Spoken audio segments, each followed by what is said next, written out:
وصفة النهاردة جديدة ومختلفة وفريدة من نوعها. والله حاجة كده أبهرتني لما عملتها. قوارب الكفتة. أيوة، تعالوا بينا نشوف الوصفة عبارة عن إيه.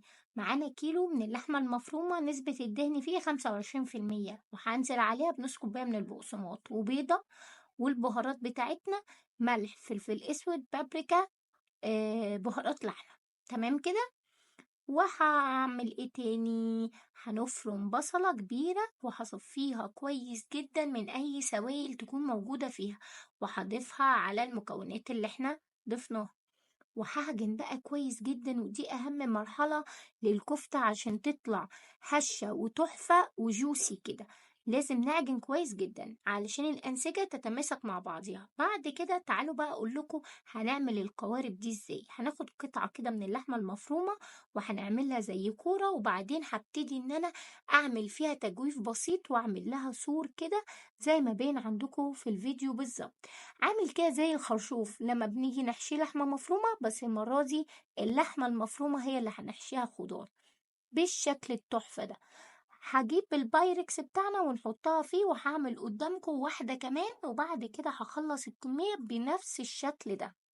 جبت برضو نفس القطعة وبدأت إن أنا أعمل فيها التجويف وأعمل لها سور بالشكل اللي باين عندكم في الفيديو.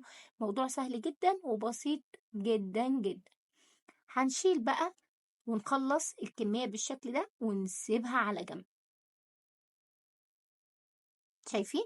خلصناها. يلا بينا ننقل على المرحلة التانية اللي هي الايه، الخضار. حل على النار حتة سمنة كبيرة، وبعدين بصلة مفرومة ناعم، هشوحهم مع بعض، وبعدين هنزل بالخضار. كان عندي كيس خضار مشكل في التلاجة، نزلت بيه كله مرة واحدة وقعدت أقلب فيه. تبلته بملح وفلفل وبابريكا. تمام. وزودت عليه شوية من المية الدافية علشان أنا عايزاه يبقى إيه، مستوي بنسبة 60%، عشان لسه هيكمل سواه في الفرن مع اللحم. هجيب كوباية من المية المغلية، هنزل فيها بمعلقتين من معجون الطماطم وملح وفلفل أسود وشوية زيت. الزيت هنا يا ريت يكون زيت ما يكونش فيه أي روايح نفاذة، يعني زيت عادي جدا، ممكن كمان زيت زيتون.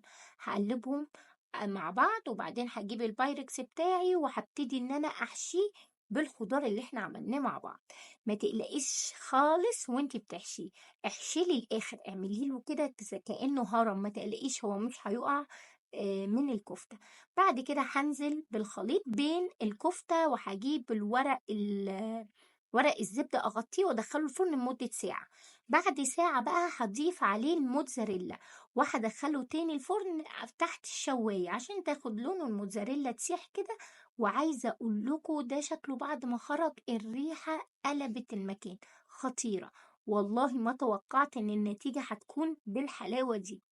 عملت جنبه شوية رز بالشعرية خضار. وعلى فكرة الوصفة دي أنا شفتها على السوشيال ميديا فعجبتني جدا، فقلت أما أجربها معاكم وأقول لكم رأيي فيها.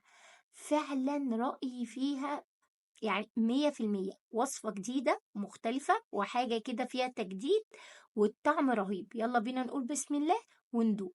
شايفين المطة؟ هايلة. لو عجبكم الوصفة وعجبكم الفيديو ما تنسوش اللايك والشير وسبسكرايب للقناة علشان يوصلكوا كل جديد. وما تنسوش تكتبوا لي كلمة حلوة في الكومنتات، وإن شاء الله أشوفكم في وصفة جديدة وفيديو جديد، وبألف هنا وشفا. باي باي.